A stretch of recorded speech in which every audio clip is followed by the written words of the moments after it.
Hi, my name is Dowdell, and I'm co-owner of Peak Performance and a celebrity trainer. I work with clients such as Ava Mendez, Claire Danes, and Anne Hathaway. Today we're going to go through a resistance training circuit for total body, which is great for increasing lean muscle mass and decreasing body fat. Our first exercise in the resistance training circuit is going to be a squat push press with dumbbells. Stacia's going to slowly bend the knees and drive the hips back as she lowers herself. Come up, she's going to press the dumbbells directly overhead at the top of the movement. One of the things you want to do is make sure that you do not round your lower back while doing the exercise. You want to keep your chest up and keep proper spinal alignment through the entire time. If you don't have dumbbells and you have access to a medicine ball, you can actually substitute the medicine ball for the dumbbells. Or for those of you at home, you could actually utilize a detergent bottle. The second exercise in the circuit is a one-arm dumbbell row. This is great for the lats, okay? Also the arms come into play here and the posterior shoulder musculature.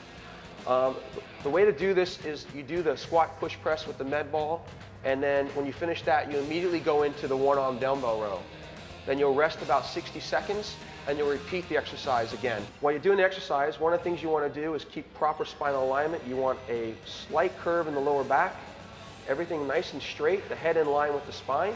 Slowly lower the dumbbell while keeping the spine in proper alignment, and then raise it up as far as you can, making sure you contract the lat. Good. The second pairing of exercises in the resistance training circuit is going to be a kettlebell swing. If you don't have a kettlebell, you can use a dumbbell. So the first thing when you go to pick the kettlebell up, you want to make sure that the hips are down and there's a slight curve in the lower back. You want to brace your abdominal area, okay, for support. Then you slowly extend up, pick the dumbbell up off the floor. That's actually the proper way to pick up any apparatus or dumbbell or weight off the floor, okay? Then she's going to slowly start to build momentum and swing the kettlebell upwards towards the ceiling. You only want to go about just above head height. This exercise is great for the glutes, the hamstrings, and the lower back. One of the keys to this is you want to make sure that you keep your chest up and the lower back stays slightly arched throughout the movement. Okay, the second exercise that's paired up with the kettlebell swing is going to be a push-up. The first version of it is a modified push-up. So if you can't do a regular push-up, you put your knees down on the ground. Again, everything, spine is in good alignment. Slowly bend the elbows and lower your chest towards the floor. This is working the chest, the shoulders, and the triceps, as well as the core, because you have to stabilize it, so you want to keep it nice and tight while you're doing the exercise. Okay, for those of you that can do a regular push-up, Stacia's going to demonstrate that. This is a little bit more difficult. It's more difficult on the core because you have more body weight, it has to be stabilized, and also it's more difficult on the working musculature. The next circuit is going to be a circuit of 3 exercises. We're going to do a lateral raise for shoulders. We're going to do a lying dumbbell triceps extension, and then we're going to do a standing dumbbell curl. What you're going to do in this sequence is you're going to perform the lateral raise for 10 to 12 reps, and you're going to go immediately to the lying dumbbell tricep extension. Again, perform 10 to 12 reps, and you'll stand up and you'll perform the dumbbell curl for 10 to 12 reps, and then you'll rest for 60 seconds and repeat the circuit. So this is the lateral raise. You want to slight bend the knees. You want to keep the torso nice and tight, and basically what you're doing is you're raising the dumbbells out to the side. Now, Stacia's got 8-pound dumbbells, but it's okay to use 3, 4, 5 pounds.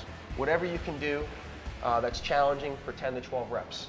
The next exercise in this sequence is the lying dumbbell tricep extension. This is basically working the triceps, okay?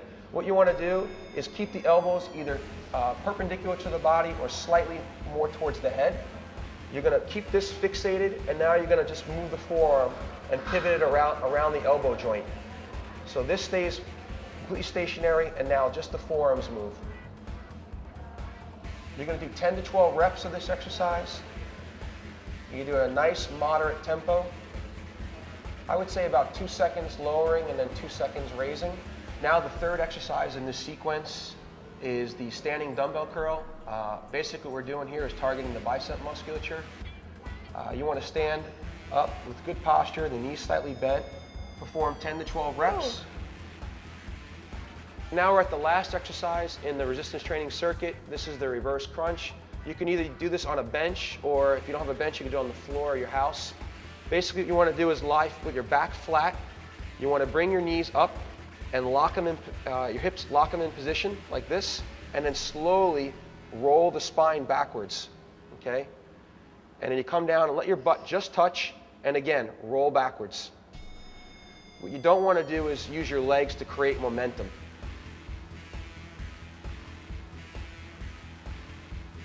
This is primarily targeting the rectus abdominis, what basically is your ab muscles. So that is the end of our resistance training circuit. If you follow that program 3 times a week for about 4 to 6 weeks, you will definitely be on your way to a leaner, more fit body. And once again, I'm Joe Dowdell, and don't forget to check out more fitness videos at fncimag.com.